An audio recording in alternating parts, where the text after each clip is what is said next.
Hello students, transistor 05 transistor সিরিজের 5th ক্লাসে আমাদের topic junction field effect transistor. তোমাদের জানিয়ে রাখি, জাংশন ফিল্ড এফেক্ট ট্রানজিস্টার উপরে আমাদের এটা দ্বিতীয় ক্লাস। তার মানে ট্রানজিস্টার সিরিজের 4th ক্লাসে আমরা জাংশন ফিল্ড এফেক্ট ট্রানজিস্টার শুরু করেছিলাম।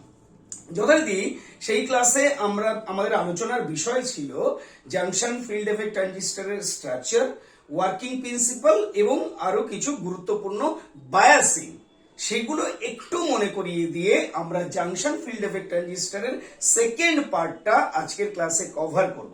দেখো, JFET basically JFET junction field effect transistor আমরা যে বেসিক স্ট্রাকচারটা দেখেছিলাম কি একটা সেমিকন্ডাক্টর মেটেরিয়াল নেওয়া হয়।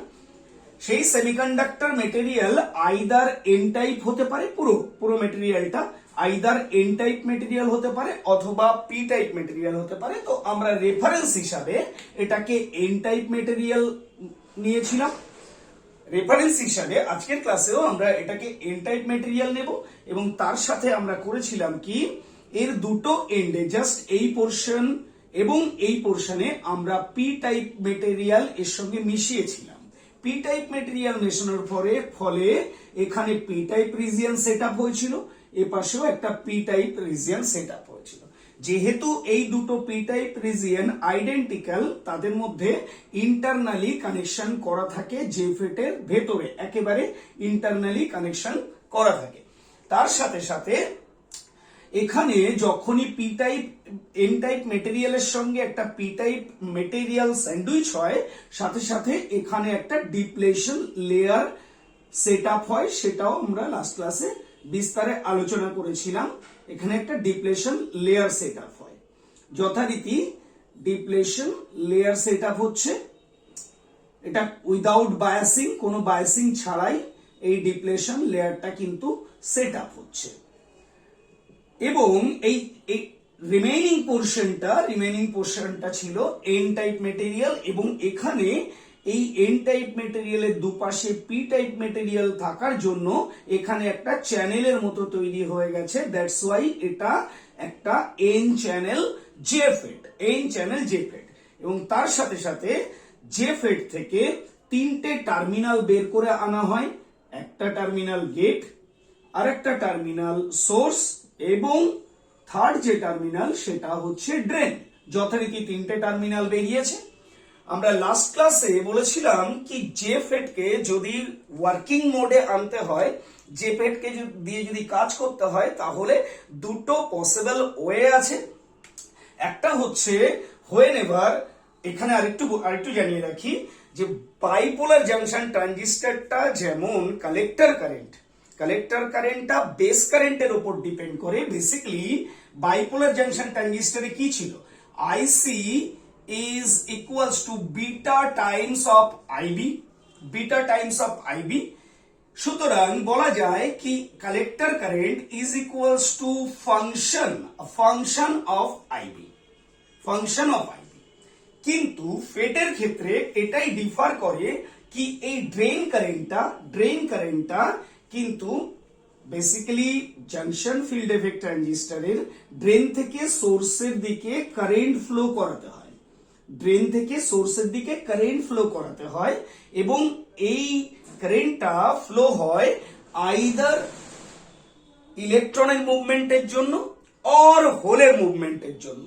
এটা যদি পি টাইপ চ্যানেল হতো তাহলে এখানে হোলের মুভমেন্টের জন্য কারেন্ট ফ্লো হতো, কিন্তু এটা রেফারেন্স হিসাবে আমরা এন টাইপ চ্যানেল জেফেট নিয়েছি, কাজেই এখানে যে ইলেকট্রিসিটিটা ফ্লো হবে সেটা ইলেকট্রনের মুভমেন্টের জন্য। যথারীতি কারেন্ট যদি এদিকে ফ্লো হয়, ইলেকট্রনের মুভমেন্ট কিন্তু এদিকে ফ্লো হবে, সেখানে আমরা পরে আসছি। কিন্তু এই যে ড্রেন কারেন্টটা এখানে খুব ইম্পর্ট্যান্ট। ড্রেন কারেন্ট কিন্তু এই অন্য কোনো টার্মিনাল কিংবা অন্য কোনো রিজিয়নের কারেন্টের উপর ডিপেন্ডেন্ট নয়। যথারীতি এই কারেন্টটা ডিপেন্ড করে V of G and S, মানে গেট এবং সোর্সের ভোল্টেজের উপর, পোটেনশিয়াল ডিফারেন্স কত তার উপর ডিপেন্ড করে। তাহলে এখানে বলা যায় কি ID is a function of V of gate and source. Gate এবং সোর্সের মধ্যে পোটেনশিয়াল ডিফারেন্সের উপরে কিন্তু আইডি ডিপেন্ড করছে। আমি বলেছিলাম যে এখানে দুটো পসিবল ওয়ে আছে, যেখানে একটা হলো V gate and source voltage is exactly equal to 0, এটা নিয়ে আমরা লাস্ট ক্লাসে আলোচনা করেছিলাম।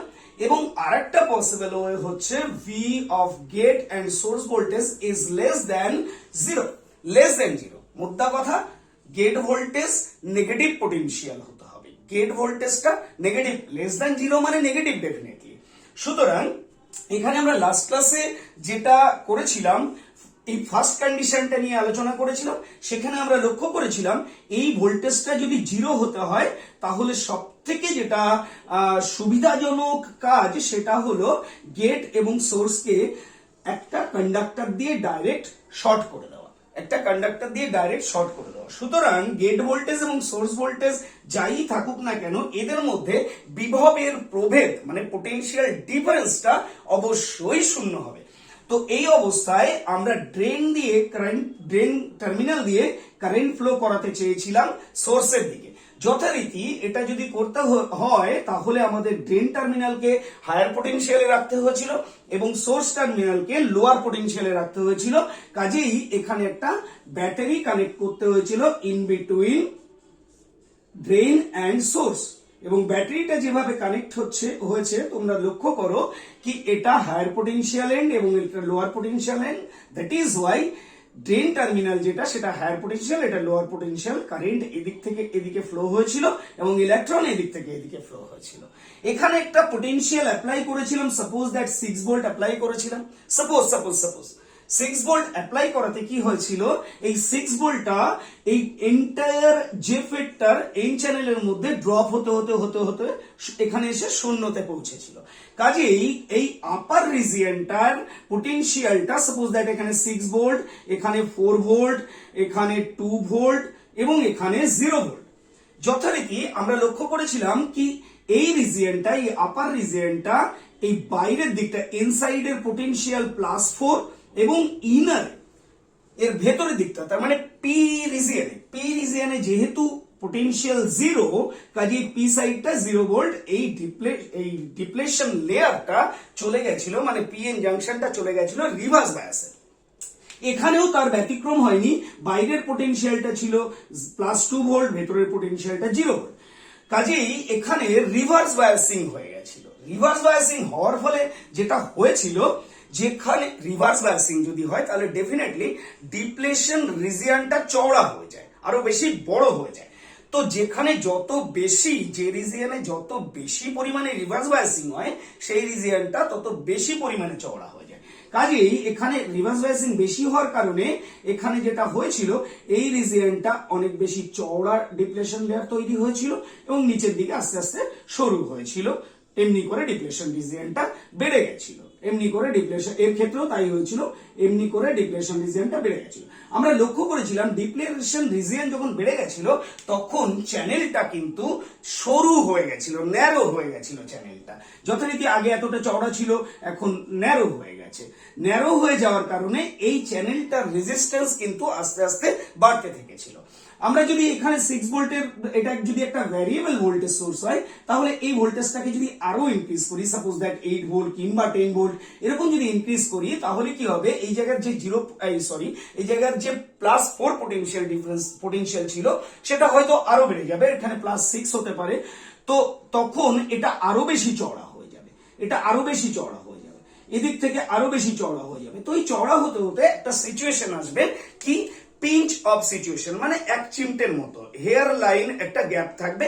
কিন্তু এই দুটো ইলেকট্রোস্ট্যাটিক্স রিপেল করার জন্য, যেহেতু এখানেও একটা পজিটিভ চার্জ সেট হয় রিভার্স বায়াসে পিএন জাংশনে, এখানেও একটা positive same character charge set up হওয়ার জন্য এরা কিন্তু কখনো একসাথে মিলে তো যাবে না, বাট সামান্যতম একটা গ্যাপ থাকে যে গ্যাপটার মধ্যে দিয়ে তখন কারেন্টটা ফ্লো হয়। সেই সিচুয়েশনকে আমরা বলেছিলাম পিঞ্চ অফ সিচুয়েশন। তো এই সিচুয়েশনে পৌঁছাতে যে ভোল্টেজটা প্রয়োজন হয়েছিল সেই ভোল্টেজটাকে আমরা বলেছিলাম ভিপি, পিঞ্চ অফ ভোল্টেজ,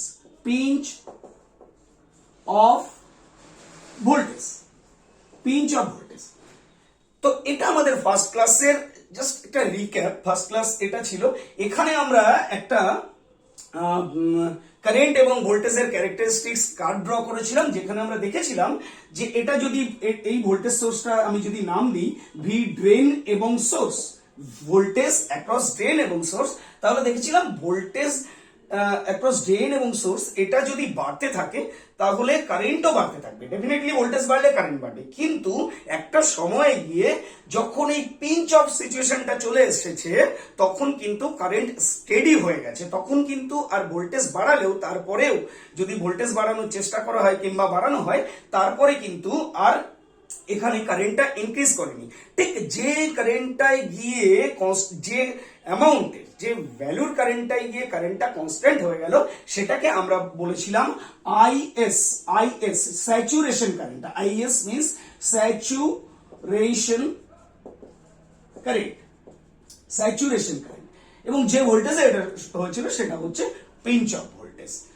তো তারপরেও আমরা যেটা লক্ষ্য করেছিলাম কি এই ভোল্টেজটা যদি আরো আরো আরো আরো বাড়ানো হয় তাহলে যেটা হয় একটা সময় গিয়ে ব্রেকডাউন হয়ে যায়। ব্রেকডাউন মানে ডিপ্লেশন রিজিয়নে অ্যাভালাঞ্চ এফেক্ট আসার জন্য অ্যাভালাঞ্চ এফেক্ট ক্রিয়েট হয়, যার জন্য হিউজ অ্যামাউন্ট অফ ইলেকট্রনের সাইক্লোন হয়। এবং এই যে ইলেকট্রন যে জেনারেশন হয়, huge amount of free electron, সেই ইলেকট্রনের জেনারেশনটা কিন্তু কলিশনের কারণে হয়, কাজেই সেটা কিন্তু তখন কিন্তু সেটা ব্রেকডাউন। আজকে আমাদের যে এই ক্লাসের যেটা মুদ্রা টপিক সেটা হলো, কালকে যখন আমরা এটা নিয়ে আলোচনা করে ফেলেছি, আজকে VGS is less than zero. Less than zero মানে হচ্ছে গেট ভোল্টেজ মাইনাস হবে এবং এটা তার তুলনায় হায়ার পোটেনশিয়াল হবে। তো সাপোজ এটা যদি করতে হয় তাহলে লক্ষ্য করো আমি আবার একদম প্রাইমারি কন্ডিশনে ফিরে যাচ্ছি, এগুলো একটু মুছে দিচ্ছি। এটা লাস্ট ক্লাসের জাস্ট রিক্যাপ ছিল, তোমরা যদি লাস্ট ক্লাসটা অ্যাটেন্ড করো আরো বেটার বুঝতে পারবে। সুতরাং আমরা যদি এটাকে আপাতত মুছে দিই এবং এখানে সাপোজ কোনো ভোল্টেজ সোর্স অ্যাপ্লাই করিনি, কোনো ভোল্টেজ সোর্স অ্যাপ্লাই করিনি, তাহলে ফার্স্ট কন্ডিশনটা হচ্ছে আমাকে যেটা করতে হবে ভিজিএস কে negative voltage, VGS negative voltage হতে হবে। তো এটা তো ডাইরেক্ট সরাসরি শর্ট থাকলে শূন্য পোটেনশিয়াল ডিফারেন্স, কাজেই এখানে যদি আমরা একটা ব্যাটারি সোর্স লাগিয়ে দিই যার নেগেটিভ টার্মিনাল এদিকে এবং পজিটিভ টার্মিনাল এদিকে, সুতরাং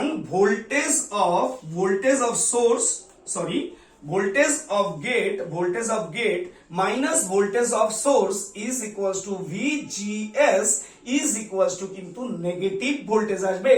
সাপোজ দ্যাট মনে করা যাক কি এখানে এই ব্যাটারিটা হচ্ছে 2 ভোল্ট, সাপোজ দ্যাট 2 ভোল্ট ব্যাটারিটা, তো 2 ভোল্ট মানে হায়ার পোটেনশিয়াল এন্ড এপাশে 2 ভোল্ট এপাশে 0 ভোল্ট, যথারীতি সোর্স ভোল্টেজ 2 এবং গেট ভোল্টেজ 0, তাহলে কি হবে gate voltage 0 minus source voltage 2 is equals to VGS হবে -2। সুতরাং এই কন্ডিশনটা ফুলফিল করতে হবে কি গেট ভোল্টেজ যেন সোর্স ভোল্টেজের রেসপেক্টে নেগেটিভ পোটেনশিয়ালে থাকে, তাহলে লক্ষ্য করো আমি এদিকটা এখনো কিচ্ছু করিনি, টাচ করছি না, এদিকে কি করব সেটা পরে আসছি, আস্তে আস্তে বুঝতে পারবে। ফার্স্ট অফ অল আমি এখানে একটা এই জাতীয় কানেকশন করলাম, তাহলে একটু লক্ষ্য করো কি এটা হায়ার পোটেনশিয়াল হওয়ার জন্য এবং এটা লোয়ার পোটেনশিয়াল হওয়ার জন্য লোয়ার পোটেনশিয়ালকে আমি শূন্য কনসিডার করছি, শূন্য পোটেনশিয়াল কনসিডার করছি, তাহলে এই পি রিজিয়নের পোটেনশিয়ালটা কত? শূন্য। পি রিজিয়নের পোটেনশিয়ালটা শূন্য এবং এই সোর্সে যেহেতু হায়ার পোটেনশিয়াল, এদিকে কোনো কানেকশন এই মুহূর্তে নেই, সোর্সে যেহেতু হায়ার পোটেনশিয়াল, তাহলে এই এন রিজিয়নটা, এই যে এন রিজিয়নটা গোটা পোর্শনটাই এন রিজিয়ন, এটুকুকে বাদ দিলে এই এন রিজিয়নটা কিন্তু এই 2 ভোল্ট রিজিয়ন, 2 ভোল্ট রিজিয়ন। তার মানে এন রিজিয়নে দেখছি কি হায়ার পোটেনশিয়াল এবং পি রিজিয়নে দেখছি 0 ভোল্ট হওয়ার জন্য লোয়ার পোটেনশিয়াল, তাহলে এদিকে কিছু না করা সত্ত্বেও আগে থেকেই এই পিএন জাংশনটা কিন্তু রিভার্স বায়াসে চলে যাচ্ছে, রিভার্স বায়াসে চলে যাবার দরুন যেটা হবে, আমি এটা ভেতরে এগুলো মুছে দিচ্ছি, রিভার্স বায়াসে চলে যাবার দরুন আগে থেকেই এর যে ডিপ্লেশন রিজিয়নটা যেটা সেট আপ হয়েছিল সেটা আরো বেশি চওড়া হবে। একবার ভেবে দেখো কি এখানে যখন শূন্য পোটেনশিয়াল ছিল, যখন এটাকে জাস্ট কানেক্ট করে দেওয়া হয়েছিল তখন ডিপ্লেশন রিজিয়নটা এভাবে এতটা ছিল এটা জাস্ট পিএন জাংশনকে মেলালেই এই ডিপ্লেশন রিজিয়নটা তৈরি হয়ে যায়। এটা সিলিকন ডায়োডের ক্ষেত্রে 0.7 ভোল্টের একটা বেরিয়ার ভোল্টেজ সেট আপ। কিন্তু এখানে যখন এটা লাগানো হলো তখন এটাকে লোয়ার পোটেনশিয়ালে ফেলে দেওয়া হলো, এই এনটাকে হায়ার পোটেনশিয়ালে ফেলে দেওয়া হলো। এন রিজিয়ন যদি হায়ার পোটেনশিয়াল থাকে, পি রিজিয়ন যদি লোয়ার পোটেনশিয়াল থাকে, তাহলে ডেফিনেটলি এটা রিভার্স বায়াসে ফেলে দেওয়া হলো। যথারীতি আগে থেকেই দেখো, এখানে যখন শূন্য ছিল তখন আমার চ্যানেলটা এতটা চওড়া ছিল। এখানে ব্যাটারিটা লাগানোর পরে আমার চ্যানেলটা আগে থেকেই কিন্তু ডিপ্লেশন রিজিয়নটা বড় হয়ে যাবে এবং আমার চ্যানেলটা কিন্তু ছোট হয়ে যাবে। যে ফেটের চ্যানেল, আমার চ্যানেল নয়, যে ফেটের চ্যানেলটা কিন্তু ছোট হয়ে যাবে। এন চ্যানেলটা কিন্তু ছোট হয়ে যাবে। যথারীতি এন চ্যানেলটা ছোট হয়ে গেছে। এখানে যদি তুমি 2 এর পরিবর্তে 3 ভোল্ট অ্যাপ্লাই করো, তাহলে আরো বেশি করে রিভার্স বায়াসে যাবে। এই চ্যানেল এই ডিপ্লেশন রিজিয়ন আরো বড় হয়ে যাবে। প্রথম থেকেই আরো বড় হয়ে থাকবে যদি 2 এর জায়গায় 3 ভোল্ট অ্যাপ্লাই করো। এবারে এই সিচুয়েশনে তুমি দেখো, যদি এ না থাকতো তাহলে তোমার একদম প্রথমে যে ডিপ্লেশন রিজিয়নটা ছিল সেটা থাকতো। সেই সময়ে সাপোজ দ্যাট পিঞ্চ অফ ভোল্টেজে পৌঁছাতে সাপোজ দ্যাট পিঞ্চ অফ ভোল্টেজে পৌঁছাতে 5 ভোল্টের প্রয়োজন। 5 ভোল্ট দিলে সাপোজ দ্যাট কি এখানে 5 ভোল্ট দিলে ড্রেন এবং সোর্সের মধ্যে, ড্রেনকে হায়ার পোটেনশিয়ালে থাকতে হবে, নইলে কিন্তু ড্রেন থেকে কারেন্ট ফ্লো হবে না সোর্সের দিকে। এখানে সাপোজ দ্যাট 5 ভোল্ট দিলেই পিঞ্চ অফ সিচুয়েশনে এসে গেছিল। কিন্তু এটা তোমাকে বুঝতে হবে, 5 ভোল্ট দিলে পিঞ্চ অফ সিচুয়েশনে কখন এসেছিল? যখন এদের মধ্যে পোটেনশিয়ালটা শূন্য ছিল, তখন ডিপ্লেশন লেয়ারটা এই জাস্ট একদম প্রথমে এটা ছিল, তখন চ্যানেলটা চওড়া ছিল এতটা। এই চ্যানেলকে ন্যারো করতে এই উপর দিকটায় ন্যারো করতে পিঞ্চ অফ সিচুয়েশনে আসতে যদি 5 ভোল্ট লেগেছিল, তাহলে এই মুহূর্তে অলরেডি যে চ্যানেলটা এতটা ফর্ম হয়ে আছে,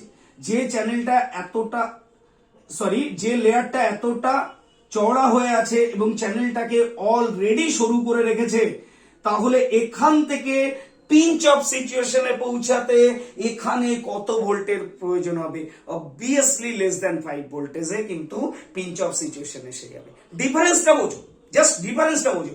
অবভিয়াসলি এখানে 5 ভোল্ট লেগেছিল যখন এদের ভোল্টেজ শূন্য ছিল, ডিপ্লেশন রিজিয়ন পাতলা ছিল, চ্যানেল বড় ছিল। সেই সময় 5 ভোল্ট লেগেছিল এটাকে পিঞ্চ অফ সিচুয়েশনে আনতে, ডিপ্লেশন রিজিয়নটাকে বড় করতে।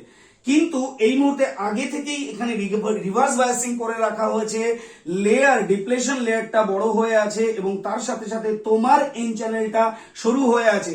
তো এই সরু থেকে পিঞ্চ অফে পৌঁছাতে 5 ভোল্টের কিন্তু অনেক কম ভোল্টেজ লাগবে। যদি একটু অনুমান করো তাহলেই বুঝতে পারবে। সাপোজ দ্যাট এখানে তুমি 2 ভোল্ট অ্যাপ্লাই করেছো, 3 ভোল্ট অ্যাপ্লাই করেছো, সাপোজ দ্যাট 3 ভোল্ট অ্যাপ্লাই করেছো, অলরেডি করে রেখেছো, তাহলে ডিপ্লেশন রিজিয়নটা এতটা চওড়া হয়ে আছে এবং চ্যানেলটাকে অলরেডি এতটা শুরু করে রেখেছে। তার মানে কি রেজিস্ট্যান্স বাড়িয়ে রাখেনি?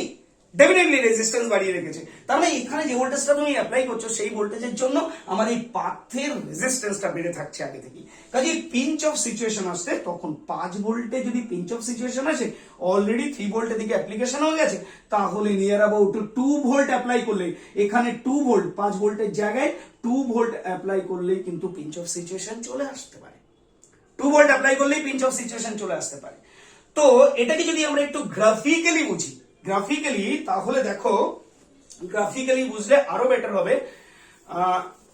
আমরা ক্যারেক্টারিস্টিক্স কার্ভে আমরা ভিডিএস এবং ID, voltage across drain and source এবং কারেন্ট থ্রু দ্য ড্রেন, এদের যদি গ্রাফিক্যাল রিপ্রেজেন্টেশনটা দেখি তাহলে অনেকটা এরকম হবে কি, এটা suppose that your VDS end এটা ইওর আইডি। তাহলে একটা জিনিস লক্ষ্য করো, যখন এখানে শূন্য ছিল তখন কত বলেছি? 5 ভোল্টে পিঞ্চ অফে গেছে। তাহলে প্রথম থেকে কি হয়? প্রথমে ভোল্টেজটা বাড়তে থাকলে কারেন্টটা বাড়তে থাকে একটা সার্টেন টাইম পর্যন্ত, যে ফেটের ভোল্টেজ বাড়াতে থাকলে কারেন্টটা কিন্তু বাড়তে থাকে। যখন শূন্য, এখানে শূন্য কনসিডার করো, এটা এটা এটা জাস্ট শর্টেড রয়েছে, তখন তোমার ভোল্টেজ বাড়ার সাথে সাথে কারেন্টটা, ভোল্টেজ বাড়ার সাথে সাথে কারেন্টটা বাড়ছে, ভোল্টেজ বাড়ার সাথে সাথে আইডি বাড়ছে, বাড়তে বাড়তে যখনই পিঞ্চ অফ সিচুয়েশন আসলো কারেন্টটা তখন স্টেডি হয়ে গেল, স্টেডি হয়ে গেল যখনই। তার মানে এটা হচ্ছে পিঞ্চ অফ সিচুয়েশন, এবং এই কারেন্টটা, এই অ্যামাউন্ট অফ কারেন্ট, এতটা অ্যামাউন্ট অফ কারেন্টকে আমরা বলবো আইএস, স্যাচুরেশন কারেন্ট। এবং এই পজিশনে, স্যাচুরেশন পয়েন্টে পৌঁছাতে যেটুকু ভোল্টেজ লেগেছে সেটাকে আমরা বলবো ভিপি। আমি এটাকে আরেকটু বেটার করে আঁকছি, যাতে পরবর্তী ফিগারগুলো যখন আঁকবো সুবিধা হবে। আমি যদি এটাকে জাস্ট একটু এরকম করে আঁকি, তাহলে একটু বুঝতে সুবিধা হবে। তো এই সিচুয়েশনটা, এই কারেন্টটাকে আমি বলছি আইএস, এবং এই সিচুয়েশনে পৌঁছাতে যে ভোল্টেজটা লেগেছে সেটা হচ্ছে ভিপি, পিঞ্চ অফ ভোল্টেজ। কিন্তু কখন এটা? whenever V gate and source voltage is equals to 0, V gate and source voltage equals to 0, তো VP whenever VGS is equals to 0, VGS equals to 0, তখন পিঞ্চ অফ এটা লেগেছে। কিন্তু আপাতত তুমি মনে করো কি এখানে তুমি 1 ভোল্ট অ্যাপ্লাই করেছো, 1 ভোল্ট অ্যাপ্লাই করেছো, তাহলে এটা সাপোজ 5 ভোল্ট, এটা 5 ভোল্ট পিঞ্চ অফ ভোল্টেজ। যখন এটা শূন্য হয় তখন 5 ভোল্টে পিঞ্চ অফ সিচুয়েশনে পৌঁছায়। এখন তুমি এদিকে 1 ভোল্ট অলরেডি অ্যাপ্লাই করে রেখেছো, তাহলে ঘটনাটা কি হবে না, কিছুটা পোর্শন ডিপ্লেশন রিজন আগে থেকেই এ বাড়িয়ে রেখেছে, তাহলে পিঞ্চ অফে যেতে কিন্তু 5 ভোল্ট আর লাগবে না, কম ভোল্টেজেই পিঞ্চ অফে পৌঁছাবে, কম ভোল্টেজেই, বেশ কম ভোল্টেজেই কিন্তু পিঞ্চ অফে পৌঁছাবে, কম ভোল্টেজেই পিঞ্চ অফে পৌঁছে যাবে, কম ভোল্টেজেই পিঞ্চ অফে পৌঁছে যাবে। তখন ভোল্টেজটা কম যেহেতু, তাই আগেই পৌঁছে যাবে, এতটা কম, আগের থেকে এতটা কম। তাহলে this is your VP whenever VGS is equals to -1 volt, -1 volt, VGS equals to -1 volt। VGS যখন 0 ছিল তখন এটা VGS is equals to -1 volt হলো। যথারীতি এখানে যদি তুমি 2 ভোল্ট অ্যাপ্লাই করো, তাহলে তোমার আরেকটু আগে থেকেই কিন্তু আরেকটু আগেই পিঞ্চ অফ ভোল্টেজে পৌঁছে যাবে, তারপর কারেন্ট স্টেডি হয়ে যাবে। তো মনে করো কি তুমি এটা VGS is equals to -2 volt, এটা 2 ভোল্ট অ্যাপ্লাই করেছো, তখন কিছু আগে থেকেই পিঞ্চ অফ সিচুয়েশনে পৌঁছে যাবে। সুতরাং এটা হবে তোমার তখনকার pinch off voltage VP is equals to, এটা VP whenever VGS is equals to -2 volt. তুমি এখানে 3 ভোল্ট অ্যাপ্লাই করো, 3 ভোল্ট অ্যাপ্লাই করলে আরো আগে থেকেই পিঞ্চ অফ সিচুয়েশনে পৌঁছে যাবে, পিঞ্চ অফ সিচুয়েশনে পৌঁছে যাবে। এটা VGS is equals to -3 volt, -3 volt, all are volt, -3 volt. যথারীতি এই যে ভিপিটা তুমি পাবে, এটাও pinch off voltage VP whenever VGS is equals to -3 volt. এমনি করতে করতে যদি তুমি এখানে -5 ভোল্ট করে দাও, বোঝো, -5 ভোল্ট করে দাও, তাহলে কিন্তু তোমার এটা ছাড়াই কিন্তু পিঞ্চ অফ সিচুয়েশনে পৌঁছে যাবে, এটা ছাড়াই পিঞ্চ অফ সিচুয়েশনে পৌঁছে যাবে। সুতরাং VDS তখন শূন্য হলেও পিঞ্চ অফ সিচুয়েশনে পৌঁছে যাবে। তার মানে তখন পিঞ্চ অফ এটা হবে ভিপি, এবং তখন VGS is equals to -5। তো একটা জিনিস এখানে লক্ষ্য করো, কেন আমি জাংশন ফিল্ড এফেক্ট ট্রানজিস্টরের গেট এবং সোর্স ভোল্টেজ নেগেটিভ রাখবো। নেগেটিভ রাখলে আমার সুবিধা কি? শূন্য রাখা এবং নেগেটিভ রাখার মধ্যে সুবিধা কি? তো যখন আমরা শূন্য রেখেছিলাম তখন কিন্তু আমরা শুধু এই ক্যারেক্টারিস্টিক্সটা পাচ্ছিলাম, মাইন্ড ইট, 5 ভোল্টে যদি এ পিঞ্চ অফ হয় তাহলে এই ক্যারেক্টারিস্টিক্সটা পাচ্ছিলাম এবং এই পরিমাণ কারেন্ট পাচ্ছিলাম, স্টেডি এই পরিমাণ কারেন্ট পাচ্ছিলাম। মনে করা যাক কি আমার কারেন্ট কনস্ট্যান্ট কারেন্টের জন্য আমরা ফিল্ড এফেক্ট ট্রানজিস্টর ব্যবহার করি। তো মনে করা যাক আমার কনস্ট্যান্ট কারেন্ট এতটা পরিমাণ দরকার নেই, তার থেকে কিছুটা কম দরকার কনস্ট্যান্ট কারেন্ট। তাহলে আমি কি করব, কনস্ট্যান্ট কারেন্ট দেখো এখানে কমে গেছে, তাহলে আমি ভি গেট এবং সোর্সের মধ্যে একটা নেগেটিভ ভোল্টেজ অ্যাপ্লাই করব। একটা নেগেটিভ ভোল্টেজ অ্যাপ্লিকেশন করলে আমার যে কনস্ট্যান্ট কারেন্টটা পাবো তার অ্যামাউন্ট কমে যাবে। আমার আরো কম কারেন্ট দরকার, তাহলে এখানে আর একটু বেশি ভোল্টেজ, নেগেটিভ ভোল্টেজ আর একটু অ্যাপ্লাই করব, তাহলে কনস্ট্যান্ট কারেন্ট কমে যাবে। আরো কমে যাবে যদি আমি এখানের নেগেটিভ ভোল্টেজটা আরো বাড়াই। তার মানে আমার যে পরিমাণ রিকোয়ারমেন্ট রয়েছে কারেন্টের, ড্রেন কারেন্টের রিকোয়ারমেন্ট যে পরিমাণ রয়েছে সেটাকে আমি অনায়াসে কন্ট্রোল করতে পারি এই ভিজিএস কে কন্ট্রোল করে। দ্যাটস ওয়াই আমি লাস্ট ক্লাসেও বলেছিলাম যে it is a voltage control transistor. এই কারণে এটা একটা ভোল্টেজ কন্ট্রোল ট্রানজিস্টর। এবং ক্লাসের শুরুতেই যেটা আমি বলেছিলাম কি ID is a function of V gate and source. এবং তার সাথে আরেকটা জিনিসও তুমি হয়তো লক্ষ্য করেছো কি এই নেগেটিভ ভোল্টেজ দিয়ে, গেট এবং সোর্স ভোল্টেজ দিয়ে আমি পাথের রেজিস্ট্যান্সটা আগে থেকেই প্রয়োজন মতো বাড়িয়ে কিংবা কমিয়ে রাখতে পারি। দেখো এই যে স্লোপটা তুমি পেলে এটা হচ্ছে রেজিস্ট্যান্সের স্লোপ। তো এখানে রেজিস্ট্যান্সটা কম্পারেটিভলি কম, কারণ এখানে গেট এন্ড সোর্স ভোল্টেজ শূন্য ছিল। এখানে রেজিস্ট্যান্সটা বেড়ে গেছে, দেখো এখানে স্লোপটা এই দিকে নেমে গেছে, এখানে রেজিস্ট্যান্সটা বেড়ে গেছে কারণ এখানে -1 ভোল্ট, এখানে -2 ভোল্ট দেওয়া হয়েছে, সুতরাং এখানে আরো রেজিস্ট্যান্সের স্লোপটা নিচে নেমে গেছে, সুতরাং রেজিস্ট্যান্স আস্তে আস্তে বাড়ছে। এগুলো তো রেজিস্ট্যান্সের স্লোপ। এখন আমি যদি, সুতরাং আমার যেটা মেইনের অ্যাপ্লিকেশন, আমার রিকোয়ারমেন্ট, কারেন্টের রিকোয়ারমেন্ট কত সেটা আগে বুঝে নিতে হবে। তারপরে আমি এখান থেকে ভোল্টেজটা কন্ট্রোল করে এই চ্যানেলটাকে আমি একটা রেজিস্ট্যান্সে সেট করে রাখবো, যে রেজিস্ট্যান্সে সেট করার পরে আমি যে ভ্যালুর কারেন্ট চাইছি সেটা অনায়াসে পেতে পারবো। তো এই পিঞ্চ অফ ভোল্টেজ গুলোকে, পিঞ্চ অফ রিজিয়ন গুলোকে আমরা যদি একটা লাইন দিয়ে কানেক্ট করে দিই, পিঞ্চ অফ রিজিয়ন গুলোকে একটা লাইন দিয়ে জাস্ট কানেক্ট করে দিলাম, তো দেখো এই দিকটা, এই লাইনের লেফট সাইডটা একটা রিজিয়ন, এই লেফট সাইড রিজিয়নটাকে আমরা বলি ওহমিক রিজিয়ন। কেন ওহমিক রিজিয়ন?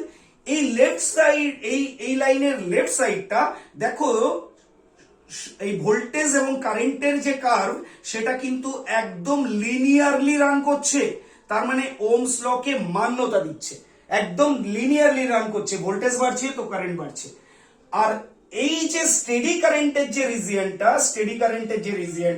এখানে যেহেতু কারেন্ট কনস্ট্যান্ট এবং এই কারেন্টটাই আমরা প্র্যাকটিক্যালি চাই, ওকে দিয়ে যখন কাজ করাই এই কনস্ট্যান্ট কারেন্টটা ফ্লো। দ্যাট ইজ ওয়াই এই রিজিয়নটার নাম অ্যাক্টিভ রিজিয়ন। তোমাদের লাস্ট ক্লাসে বলেছিলাম কি আমরা এই ট্রানজিস্টরটা পিঞ্চ অফ সিচুয়েশনে চলে যাবার পরেও যদি মনে করি না এর সঙ্গে আমরা যুদ্ধ করব, কারেন্ট বাড়িয়েই ছাড়বো, এর সঙ্গে আমরা প্রয়োজনে যুদ্ধ করব, কারেন্টটাকে বাড়িয়েই ছাড়বো, কেন কারেন্ট তুমি বাড়বে না, তাহলে একটা সময় আসবে যখন এই ভোল্টেজটাকে তুমি বাড়াতে থাকবে, সেটা এই জাংশনের জন্য রিভার্স বায়াস, কিন্তু এটা মাথায় রাখতে হবে। সুতরাং এর রিভার্স বায়াস ভোল্টেজটা যত বাড়তে থাকবে, এটাকে তুমি ইনক্রিজ করতেই আছো, তাহলে কি হবে, একটা সময় এই ডিপ্লেশন লেয়ারটা কিন্তু অ্যাভালাঞ্চ এফেক্টে চলে যাবে, ডিপ্লেশন রিজিয়নটা অ্যাভালাঞ্চ এফেক্টে চলে যাবে। যথারীতি এখানে ইলেকট্রনের সাইক্লোন হবে, ইলেকট্রন তো জেনারেট হবে, তার সাথে সাথে অনেক বেশি কলিশন হবে, সুতরাং এটা কিন্তু ড্যামেজ হয়ে যেতে পারে। দ্যাটস ওয়াই যে সময়টা এই সিচুয়েশনটা আসে, সেই সময়টাকে কারেন্টটা, এখানে যখন হিউজ ইলেকট্রন জেনারেট হয় তখন কারেন্ট ফ্র্যাকশন অফ মিলি সেকেন্ডের মধ্যে কারেন্ট কিন্তু এরকম ভাবে বেড়ে যায়, এমনি করে কারেন্টটা কিন্তু ইনক্রিজ করে যায়, এতটাই কারেন্ট ইনক্রিজ করে যায়। যথারীতি এই রিজিয়ন, এইটাকে পার করলে যে রিজিয়নটা পড়ে থাকে, এটাকে পার করলে সেটাকে বলা হয় ব্রেক ডাউন রিজিয়ন।